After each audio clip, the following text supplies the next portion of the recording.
Hello, good evening, and welcome to New Forest Morphs. I'm here with one of my favourite snakes, Apollo, who is a super pastel banana orange dream boy who is absolutely gorgeous. I love him a lot, and he loves me lots too. And he always likes to have a bit of time with me. And you can see we're getting into the Christmas spirit, and I want to wish everyone a very happy build up towards the Christmas period. And he's just such a loving, beautiful snake. And this video is going out tonight. I normally do one in the morning, but it's been a really busy day, so thank you for those people who have been waiting patiently for this special video. So we're talking about our mental health and snake therapy today, and it's going to be split up in a couple of parts because there's an awful lot that we can discuss.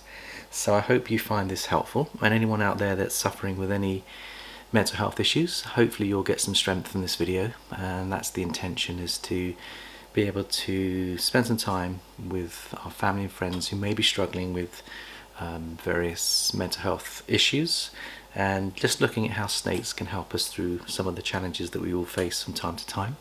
The number of people going through mental health issues is remarkably high. I think they said there's 1 out of 5 in every population with some form of mental health issue, some quite severe as well. And I've been doing a little bit of research. I wanted to share some of my findings with you, but before I do that, I just wanted to explain about some of the things that have happened over the last 12 months to 2 years with the COVID effect, because I think the level of anxiety and stress that's been going through the population has gone up quite high, and I would say that many of us are carrying a lot of concerns and worries. Just see if Apollo will stay nicely on my neck. He is a lovely boy. He is gorgeous. He'll probably explore at the back and come all the way around. He does like to come around me. So yeah, and I wanted to just say that when I got into this YouTube channel about a year ago, it was just amazing how many of my subscribers were messaging me on a personal level and experiencing some of them extremely difficult challenges. I had one of my friends lost 5 members of his family in the COVID year, and they were close members of his family. We're talking like grandparents, brothers, and you know, losing one member of the family can have a massive impact on our well-being and our feelings. And to have as many as 5 in 2 years, I can't even imagine what that would be like in terms of the pain that you're going through in terms of the loss. But you know, our snakes have been a wonderful outlet for us during the COVID years particularly, and I think that many of us have taken a lot of strength from our snakes, and we spend time with them. And there's lots of theories about why snakes are such a relaxing, peaceful influence on us, and tonight we're going to explore a few of the benefits of having snakes for our mental health. And I know that many of you do spend time with your snakes and you find it so uplifting, because I mean, I think a lot of our mental health issues come from a number of reasons, and I think one of the most difficult reasons is when you're in a family situation, and as many as you will know, family politics can be quite complex, and we can sometimes hurt one another without realising, and sometimes we hurt each other realising. And I think the hardest thing I find with my mental health is that if you're in quite a large family, which I'm part of a large family, it's very difficult to get the balance right in those dynamics, and it's so easy to fall out with one another and to perhaps not be as sensitive to each other's needs. And I think one of the things I struggle with is when the ones that really should love and care for you don't necessarily show that love consistently, and it kind of makes you feel really deflated. It makes you feel less value. It makes you feel like, you know, if the very people that should be loving you are not loving you the way that you were expecting, it can have a massive impact on your mental well-being, because it's a worry, it's an extra anxiety, stress. You know, many of us have had extra problems this year, and we often turn to our families for extra love and support. Problem is that some of the support members' families who normally give you that support are under a lot of pressure themselves, and therefore their patience levels and their where's Apollo going? Come on, Apollo. He's checking out Father Christmas here. This is my Father Christmas robe, by the way. Let's see whether he will come back, and I think he's enjoying the exploration. He's having some enrichment time with me as well. So, but just coming back to family relationships, I think a lot of our mental health issues stem from family genetics as well as family relationships. And I think it's really tough when a close family member may have upset us, and particularly during Christmas, it's an extra time where people can get upset and people can feel they want to visit family, but they're not sure whether maybe there's a relationship that's broken and hasn't been mended during the year, and you want to visit your family, you want to see them, but you know that there's some unresolved relationships, and it can have a massive toll on our mental well-being. And I've always thought that it's really important to try to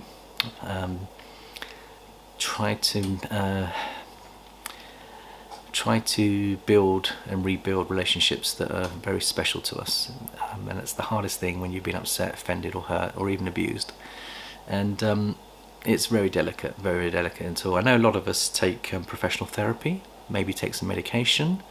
The way I get through my challenges is I tend to use nature to help me. So I go out and fish, or I go and enjoy the countryside, and when I connect with nature, animal life that doesn't judge us, doesn't put us down, but just like Apollo, he just cuddles you and just smiles at you and just is so chilled and relaxed, moves really slowly, and it kind of just relaxes you and makes you kind of have a busy day. I've had a busy day. I mean, I've been to the hospital this morning because I'm preparing for my hip operation, and that's one of the reasons why I wasn't able to do this video this morning. But I feel like I've had a full MOT on my physical body. I've had virtually everything done to me, including x-rays, and I won't even go there, but I do feel like I've had a massive pre-assessment today, which is preparing me for my operation, which needs to be hopefully going to be in the new year. So it's all good news on that side. And the nurses and doctors were lovely, and it's just reassuring me.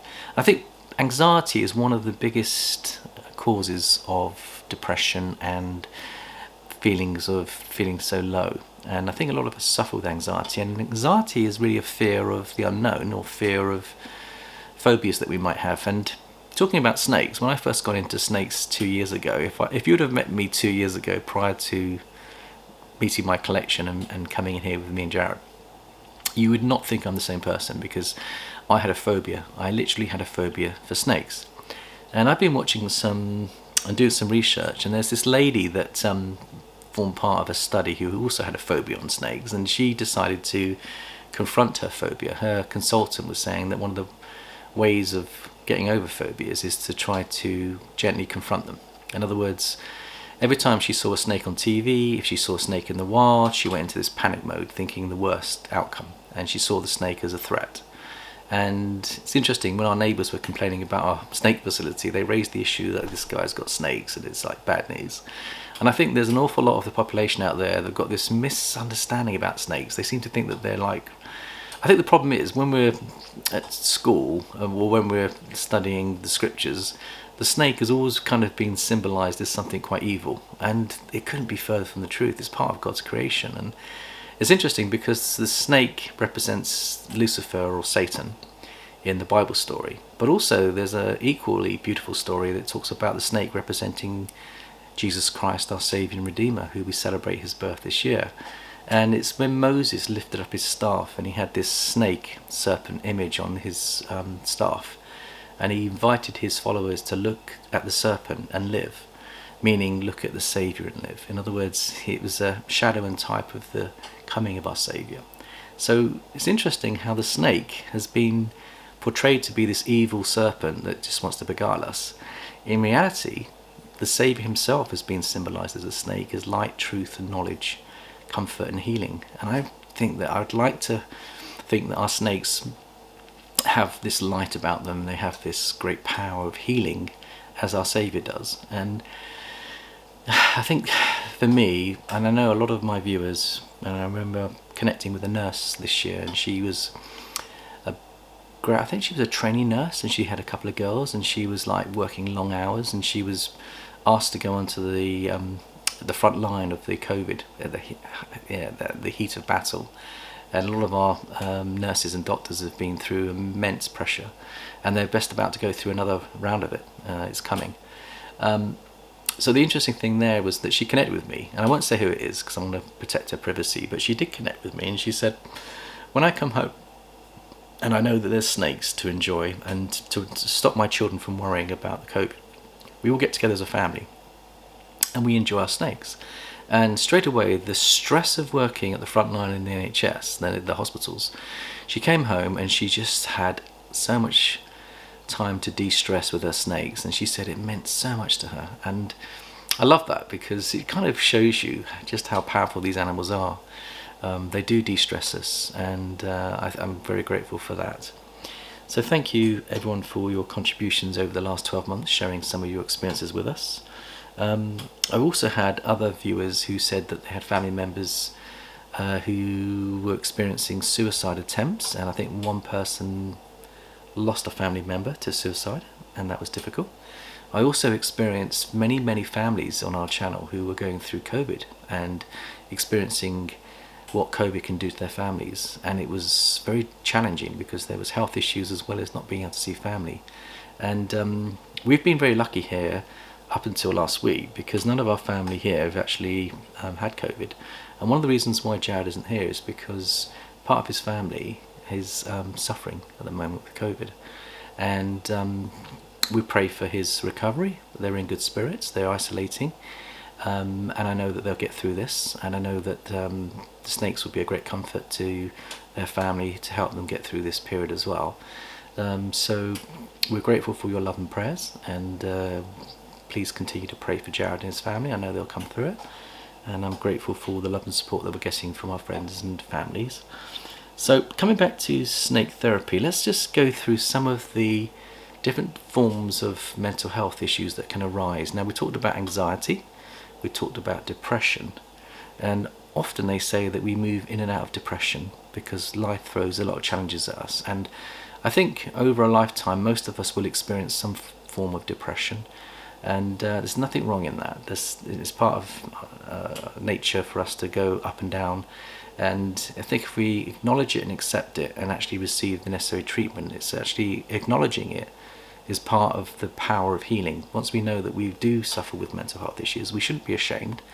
It is part of, like, if you went to the doctors and said, look, I've got a physical disability or a physical problem, we wouldn't hesitate to go and see the doctor. But some of us are actually a little bit reserved when it comes to our mental well-being, and sometimes we hold back, and I think the studies have said there's an awful lot of people out there that have mental health issues that don't want to admit it, or they just want to bury it. And the problem with that is you can never properly remedy that issue if you don't face up to it. So half the battle is actually acknowledging that we do have the occasional mental health issue, or might have a more severe one. The other thing I've found in the hobby is that there's quite a few people in the hobby who have experienced trauma in their lives. Now, that could be on the battlefield, it could be in an accident that they may have had, it could be trauma in life's experiences, relationships, it could be something they've seen or been exposed to that is damaging to their mind. And so snakes are a really good way of taking our mind off those feelings. And what the therapists are saying is that as we spend time with animals and snakes, and as we spend time with loving family and all the support systems around us, what it does, it takes our minds away from our anxieties, worries and stresses, and allows us to have a respite. Now, it doesn't mean to say that our problems of the past will completely go away. It just means that we're managing that, and having the snakes is a great distraction from life's worries. And I think this is why I think that snakes are just so healing. Okay, let's also go through one or two other things. Now, here in England, in the NHS in the UK, the top consultants use what they call critter-assisted therapy. I'm not sure if you've heard of that before, but the Daily Mail put out a really good article about it. And the NHS are using snakes to treat a whole range of mental illnesses, treat depression, anxiety, Alzheimer's.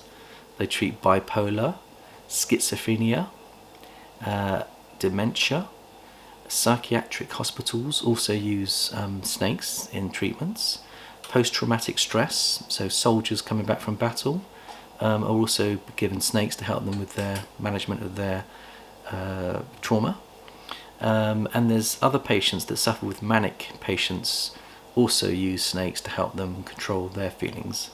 And it's very interesting because looking at this article, and as I was reading it, I found it fascinating as how they use reptiles to help in this. Now, obviously they use other animals as well, like cats and dogs, but it's interesting that they also say that snakes have a part to play in this.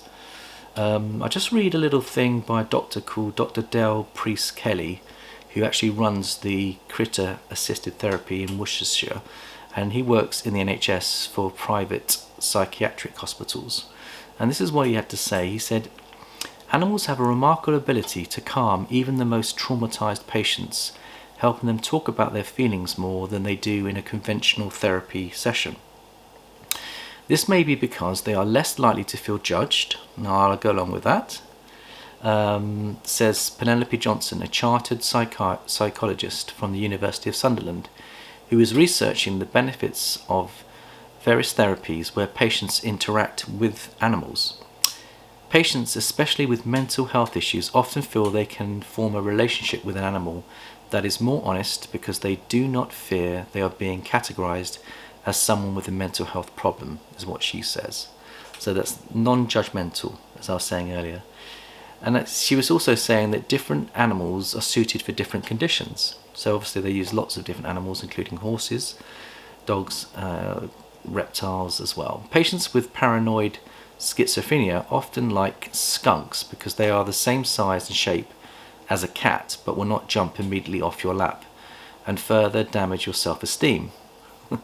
They can stroke them, which releases endorphins and distracts the schizophrenia patients from the voices that they hear in their heads. So these voices that are heard in their heads, I think it's a distraction. Animals can take them away from that, and they have less exposure to these voices. And I think keeping your mind occupied on nature is a clever way of actually managing your thought process. Patients need not worry about their famously unpleasant smell, which they only release when they fear they will die, he says. They just smell like cats and they are very clean. Meanwhile, horses may be suitable for conditions such as post-traumatic stress disorder and anxiety. So we spoke a little bit about that. So they do use horses in that as well. Okay, let's see if there's anything else in here regarding snakes and reptiles.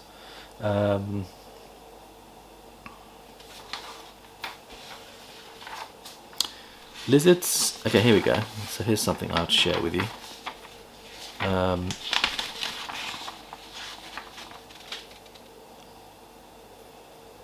As I said, the patients we work with often can't cope with a huge amount of stimulation. So animal therapy, because it's such a calm activity, is great, says Sharon Hall, a trained mental health nurse who runs Noah's Art, an ATT company based in Manchester. Lizards, snakes and tortoises can be seen crawling on the grounds of the private psychiatric hospital in Birmingham. People with bipolar disorder, where patients experience extreme depressive lows and manic highs, are often drawn to snakes, says Del Priest Kelly.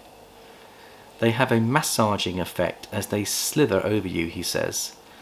It's threefold because you feel the cold of its skin, its weight, which can be as much as 20 kilograms. If it's a boa constrictor, and the movement itself, that provides the sense of a thrill that manic patients often crave as well. Never thought of that. Dementia patients have different requirements. Because they are older, dementia patients love things like ferrets and tortoises because those animals were very popular pets in the 50s and 60s, and they bring back childhood memories, he says. So with dementia, I know we just went to go and visit one of Mandy's family members, and she's suffering with dementia. And it was very interesting. We all got around. Mandy wanted an early Christmas present this year, and I bought her a Casio organ. She's a very talented musician, but she wanted one to put in the back of the car that we could drop in and visit family and bring Christmas carols. So over the weekend, we had this amazing family Christmas carol service. Mandy brought out the piano. We're all singing these traditional family Christmas carols in the home of her family. And one of the family members who was suffering with dementia, not only did she sing and remember all the words, she conducted the music and did it as though there was no sign of dementia in her. And they do say things like music and animal therapy can really help people recall their memories. And I thought it was just very fascinating. They use tortoises to do that. So let's just see if there's anything else here that might be of use to us. It says, Dr. Johnson says it's difficult to pinpoint exactly why this type of therapy works, but says the handler plays a role too. The animal is a conduit for connecting people, and it becomes a very social interaction, he says. Pets give people a reason for living, something to care for, something to talk about. and that's an article called Unleashing the Healing Power of Animals by Dale Priest Kelly.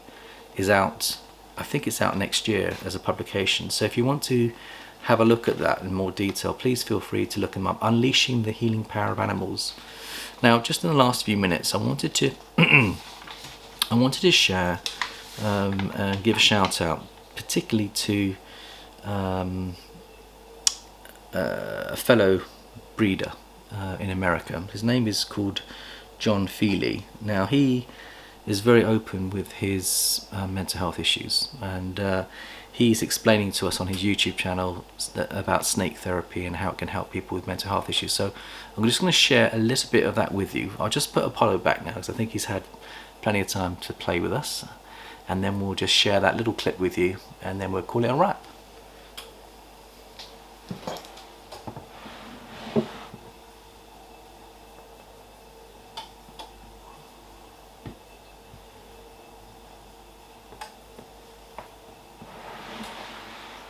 Right, we'll say goodnight to Apollo. So let me just see if I can go on the widescreen here.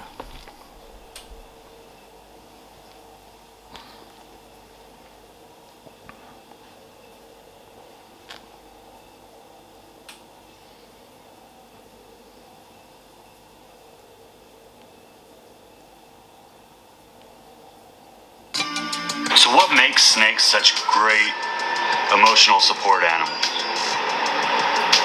Is there such thing as using them for a therapy? Well, if you look at other forms of therapy, you have hug therapy. Hug therapy has been proven to relieve chemicals such as oxytocin and serotonin.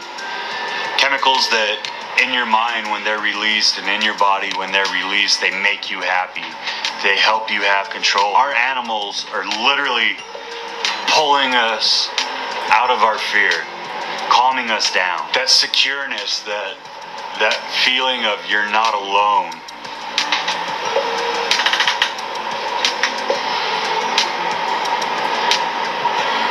That fear that for some reason is there that you can't explain, it just pops up. Snakes have the same effect. You can go to therapy, you can spend time with your family and just really dive into things and keep yourself busy. And that's what a lot of us have to do. We have to stay incredibly busy at all times, otherwise we fall into that state, we fall into that mental illness. It takes control, and it's hard. You know, it's not hard. It's not hard to have these animals. It's not hard to love these animals. Maybe we do this as a business. Maybe we breed, or maybe we educate on these animals, or maybe we just have the animals as pets. But it's not hard. In fact, it's one of the greatest gifts that we have. And the only thing that we really truly have to do is take the time to appreciate, take the time to get to know their personalities, take the time to take care of ourselves and pull ourselves out of those spots, to get out of our own head. It's that easy. And for some, maybe it's just getting over the fear. These aren't dangerous creatures. If you don't read them right and you don't treat them with the respect they deserve, can they be defensive? Yes.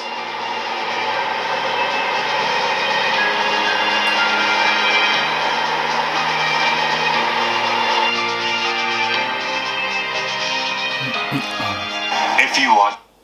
So thank you, John. He's sharing his experiences there with us. He does have other videos and other things going on. There's other breeders out there that I can tell you now that are top breeders that are suffering with mental health issues. Brian Kuscco, you've got Brian Barczyk, who are very open about their mental health and how snakes therapy helped them and their reptiles.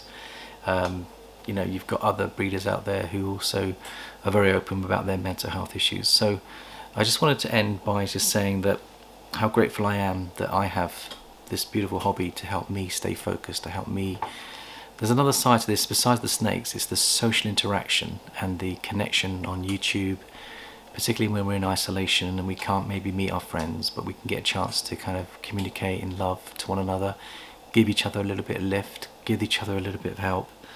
I know from personal experience the reason I got into this was because my daughter Emily was suffering with both physical and mental health issues, and we took her to various reptile breeders. We loved doing that together as a father and daughter, and I had time to listen to my daughter, find out what's going on in her life, and to be able to show my love to her and treat her to a snake that she would then care for, and then she would cuddle it and she would pet it. And the reason why a lot of our snakes are so docile is because they've helped heal my daughter and myself, and there's a lot of love they give, but they also receive a lot of love. And this is why I do believe that not only our mental health is being improved as a result of having these wonderful animals, but I also am acutely aware that these animals have personalities and they have spirits and they have their own mental health issues, and I want them to be raised in such a way that we can really take good care of them, because they are very special animals. And this is why I'm exploring new opportunities to have more enrichment, to have more time with those snakes, that we can still breed with them, but we want to do it as ethically as we can, so that we treat those snakes with the utmost respect. And that might involve doing things which aren't quite the norm in the industry. It might involve spending a little bit more money on facilities that will give them the time they need to exercise, the time they need to stretch, the time they need to socially interact. And one of my biggest fears of coming into this hobby is that I think we can sometimes not get into the heads of our snakes and see them as egg-making, clutch-making, productive assets, which I don't really want to go that route. And unfortunately there are some in the industry that do see their snakes as that, and that saddens me, because they're missing the whole point of why we do this, which is to love them, to let them love us, to have a connection, to have a social interaction with them, to help them enjoy their lives and give them the very best we can. So I think as we do that, then there's more chance those snakes are going to continue to be able to give us love. And I think as we look after them, they look after us. It's a very natural thing. They won't judge us. I know from personal experience that my daughter Emily, after 2 years, has now healed, not completely, but she's able to now go into college. She's studying to be a veterinary nurse, and she even said to me the other day that, "Dad, I'm loving it that much, I might even consider university and becoming a vet." And now I think to myself, that time that we had together going out and getting those snakes and involving her in our project and community means more to me than any money you could possibly make on the sale of a snake. And that's really the main reason I'm in this hobby. And if we can give them that beautiful environment and love and take good care of them, and we can help have the joy of seeing them progenerate further babies in the future, and we can get excited about those morphs, to me that's a bonus. And if it all pays for itself, I'm going to be so happy. So I want to send some love to everyone out there. I know it's going to be a stressful time for many people and lonely. I'm going to do my best to put out a daily video. Tomorrow I might get into the heads of our snakes and talk about their mental health and what we can do to improve the health of our snakes. So please stay tuned. If you want to involve yourself in that discussion, feel free to share your comments. Feel free to send me a private message if you're struggling with any mental health issues. Always take professional advice. I mean, this is a caring video I'm sending out to our viewers that might be struggling with mental health. It's obviously not, I'm not a certified professional psychiatrist. I'm just sharing my own experiences, and I think a lot of you hopefully can relate to what I'm saying. But let's help each other in this community. Let's help people feel the love of their snakes, and to feel the love of their friends around them, to give them the support and love they need, particularly during this beautiful time of year. So I'd like to just leave you those few thoughts. Please feel free to drop a line. We appreciate your love and support, and hopefully we'll see you tomorrow. Take care and have a lovely evening. Bye bye for now.